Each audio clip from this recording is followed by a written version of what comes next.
If this proposal goes through, riders won't have any use for this bus stop on James Street after 9 o'clock on weekdays. Today was filled with a ton of fun activities, but everyone couldn't wait for the main event. Customers say that trying Leopold's chocolate is love at first bite. Thank you. And just a small donation like that goes a long way. Each of these firefighters here today are wearing about 50 pounds of gear. Everyone here says the best part about this is selling some local favorites. Another suggestion is to change the privacy settings on your phone.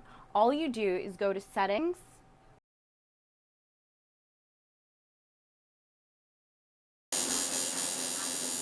maybe Brett Lean's job to just give people tattoos, but in 2013, he decided to make more use of what he does. Brett contacted me in 2013.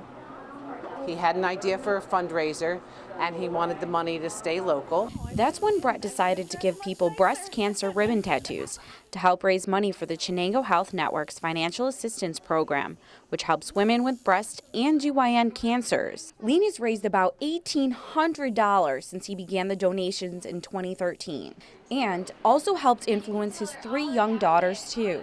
The girls decided to follow in their dad's footsteps, but with temporary tattoos. The girls and I had the idea to do the tattoo stand originally just as something fun to do. Until they decided they wanted to help out. We're donating the money to the Chenango Health Network, and we're doing tattoos. 2-year-old Jocelyn, 4-year-old Julia, and 8-year-old Madison are planning on giving away temporary tattoos for $1 to help raise money just like their dad did. And their mother, Alicia, couldn't be more proud of them. It means a lot to me to teach them this at such a young age, to be able to give back to our community. The impact it is making on the girls seems to be even bigger. How does it make you feel that you can help out sick people? Happy. Kind of feels really good to help other people who need help. And they set high expectations of their goal amount to raise. Do you have a goal amount you want to raise? Probably $1,000. $1,000? Yeah. You think you can do it? Yeah. 1, 2, 3, 4, 5. Counting how long it takes to put on a temporary tattoo while making an impact on someone's life. In Norwich, Brianna Case, WBNG TV Action News. Christine was a lot of fun. She was bubbly, she was bright, she was a great mother for the short time that, she could be a mother. For Paul Kamide, going back to the day of his wife's death will never be easy. He says, your wife's been shot. I can have a temper. And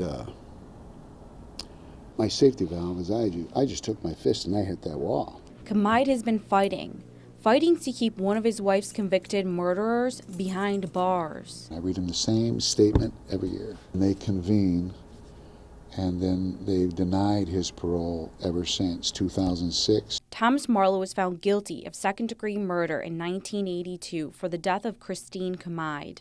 According to court documents, Marlowe and another man shot and killed Christine during a robbery while she was working at the J&J Stop and Shop on Robinson Street. Marlowe was also found guilty of killing a 19-year-old man just a week before Christine's death. Tom Marlowe is a monster, number one.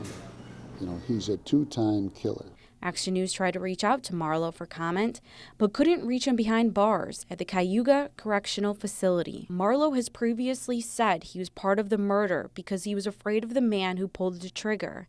So he did what he was told. This will be the 4th time he has an appeal for his release from prison. I got a huge beef with that. What about the 2 murders?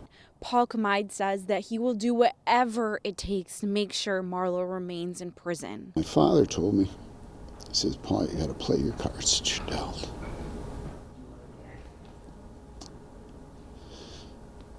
That's what I did. Kamide sent a petition with thousands of signatures to the parole board commissioner in hopes that it would help keep Marlowe behind bars. And while Marlowe fights for freedom, Paul Kamide waits for the next parole hearing, saying it's the memories of his wife that keeps him fighting. Brianna Case, WBNG TV, Action News. I don't know how he does it. He's magical. Magical. one of the words used to describe the work of Binghamton native Chris Weeks. The 29-year-old says he always knew he wanted to create art. In 2010, shortly after graduating college, he became an art teacher in Nashville, Tennessee. And I blended a lot of arts with social emotional learning, where the kids developed how to really learn empathy and express themselves through in creative ways. Weeks says he believed in the power of painting. So, after 5 years of teaching, he quit and came home. People love their pets. With a different type of subject, Weeks began painting pets, and he's created 20 pieces of art since. I can reach people very similarly to how I did in teaching, but through creative paintings. I found that painting people's pets is a really unique and very personal way to reach that person. Chris says that his paintings create an emotional connection for his customers. More than half of the time that I give them one of these or they deliver it, they have some kind of tear of joy, that's why I do it. When I got it, I cried. And my mom cried when she got hers as well. I mean, the dog had died, so it was emotional and it was a surprise. She didn't know she was getting it. Metcalf had Weeks paint a picture of her 2 cats and her mother's dog. The final product left an incredible impact. I said to Chris, I was like, it's amazing, and I was crying, and he was like, it's fine, everyone cries. Appreciation for a product created by one man's passion to paint. That's the only solution to success, is just to keep trying. In Binghamton, Brianna Case, WBNG TV, Action News.